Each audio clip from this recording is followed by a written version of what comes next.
Ilang mangingisda dyan sa May Laurel, Batangas, tumigil na sa kabuhayan nila lakay. Nako, LGU nagpasoklolo naman sa national government dahil apektado yung kabuhayan ng mga mangingisda dyan. RH15, Giselle Ricafort. Giselle. Mr. L, kahit tumigil na muna sa pagpalaot ng ilang mangingisda dito sa Laurel, Batangas dahil sa epekto ng issue sa missing sa Bungeros. Sa pagtatanong ng DZRH, kinumpirma ni Municipal Administrator Bienvenido Mayuga na may mga mamamalakayan ang nawala ng gana at huminto na sa kanilang kabuhayan.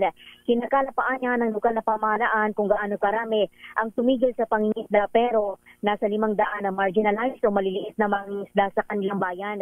Sabi ni Mayuga, naghahanda na sila ng ibibigay na pangkabuhayan sa mga apektadong fisher folk na maaari niyang mag-alaga na lamang muna ng mga manok o di kaya naman ay baboy. Kasabay nito ang pagpapasaklolo ng administrador sa nasyonal na gobyerno dahil hindi anya napagandaan ng bayan ang latay ng issue sa missing sa Bungeros. Una na nating ibinalita na pinag-aaralan na kasi ng lokal na pamahalaan na magdeklara ng state of calamity dahil sa mababang benta ng mga huling isda dito sa Laurel. Pakinggan natin si Mayuga.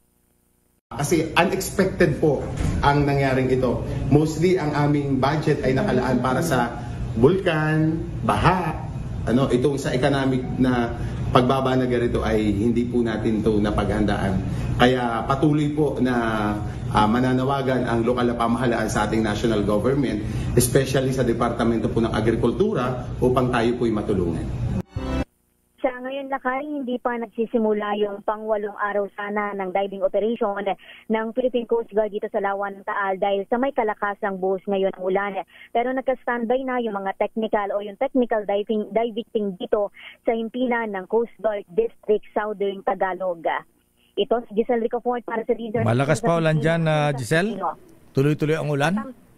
Kanina lakay, malakas yung buhos ng ulan nung papunta pa lang tayo dito at yung naabutan natin na sitwasyon. Pero ngayon lakay, katamtama na lang yung buhos ng ulan pero hindi pa rin nagsisimula yung sa pagsisid, yung mga technical divers lakay ng Coast Guard. Okay nga Rud, maraming salamat Miss Giselle mula sa Taal Lake, Batangas.